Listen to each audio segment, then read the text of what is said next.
Why you do this? Understand yourself.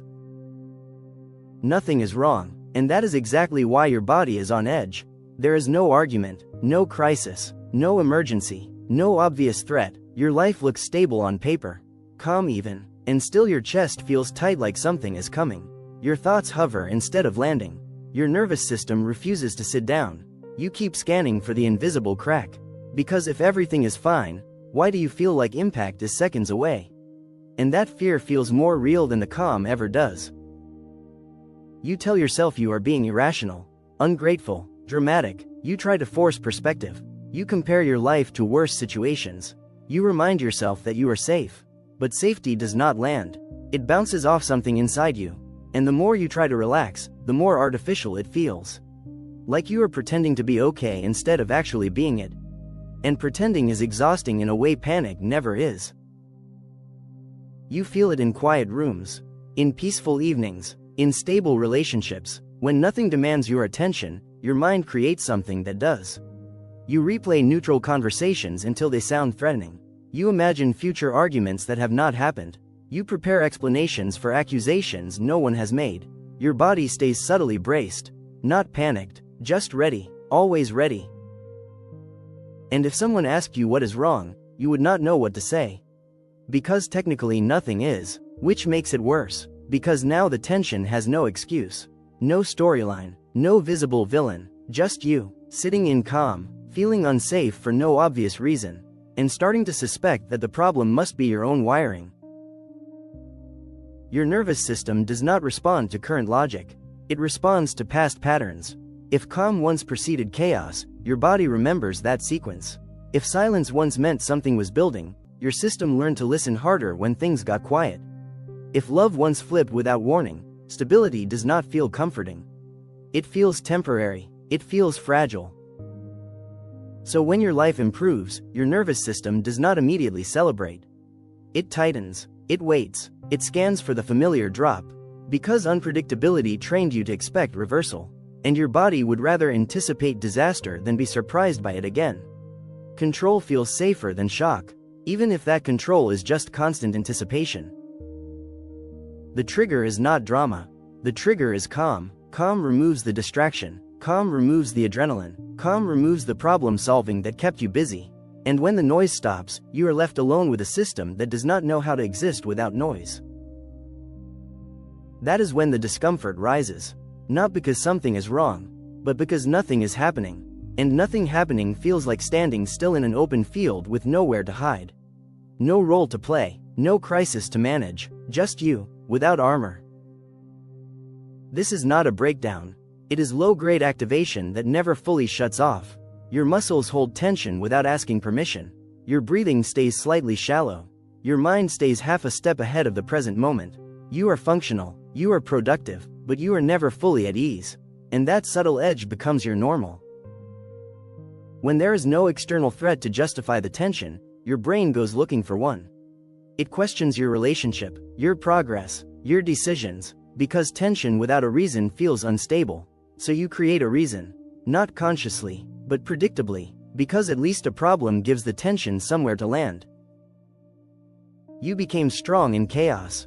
You became sharp under pressure. You know how to function when things are intense. You know how to anticipate. You know how to react quickly. But peace requires a different skill. It requires surrender. It requires staying still when nothing is attacking you. And if collapse once defined your reality, surrender feels dangerous. Anticipation makes you feel in control. Calm makes you feel exposed. Anticipation gives you a role. Calm strips it away, and losing that role can feel more threatening than the chaos ever did. If unpredictability shaped you early on, hypervigilance became your baseline. You learned to detect shifts before they became explosions. You learned to read subtle cues in tone and posture. You learned that staying alert reduced damage. That wiring was not weakness. It was survival intelligence. But survival intelligence does not clock out. It keeps running even when the environment changes. It keeps scanning even when the danger is gone. Until your body experiences repeated, uneventful safety, it will not fully believe the war is over. And uneventful safety can feel almost suffocating before it feels secure. Chaos made you competent. It gave you an edge. It gave you identity. You were the strong one, the prepared one, the one who could handle impact. Intensity shaped how you see yourself. It made you feel sharp, necessary, ahead. Calm feels different. If nothing needs fixing, what is your function? If no one is destabilizing you, who are you reacting to? Without tension, you can feel undefined. And undefined feels dangerous when your worth was built around handling crisis. So you recreate edge, subtly. You overanalyze stable situations. You look for hidden meanings. You test people without admitting you are testing them.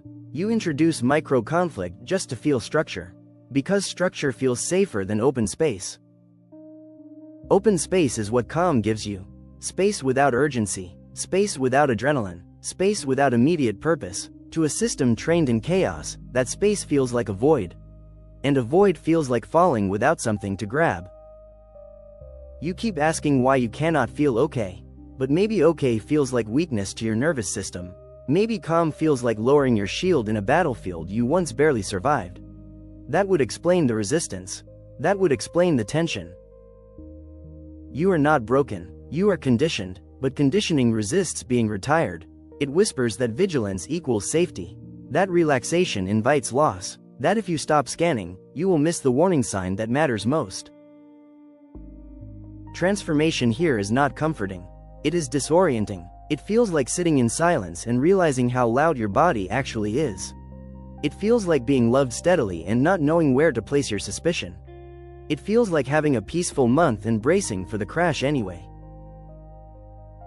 There is no dramatic breakthrough, just repeated exposure to calm that does not betray you, over and over, until your system runs out of predicted disasters, until the constant edge loses credibility. When relief flickers, it feels suspicious. Your shoulders drop and your mind immediately checks if that was safe. You soften and then tense again just in case. You are not used to staying open. And openness feels like risk. Safety feels temporary, fragile, like it could vanish the second you trust it. And that belief keeps you half-guarded. Even in love, even in success, even in the quiet moments you claim you wanted. Integration is brutal honesty. Admitting that tension feels familiar. Admitting that chaos once made you feel powerful. Admitting that calm can make you feel small. That is not a flattering realization, but it is accurate.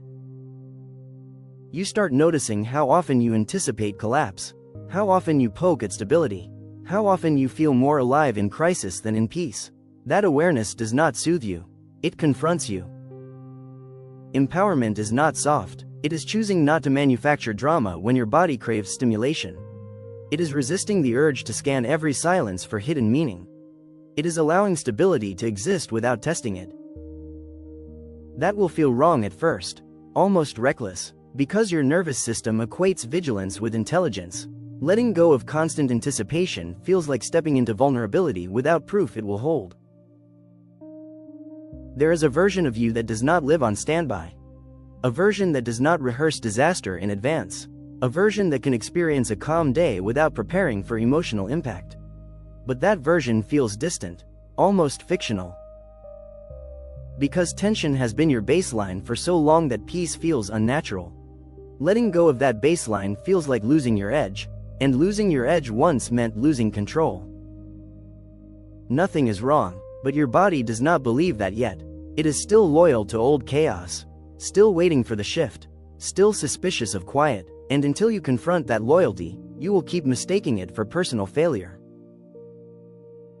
Maybe you don't feel unsafe. Maybe you just don't know who you are without chaos. If chaos shaped your nervous system, who are you without it?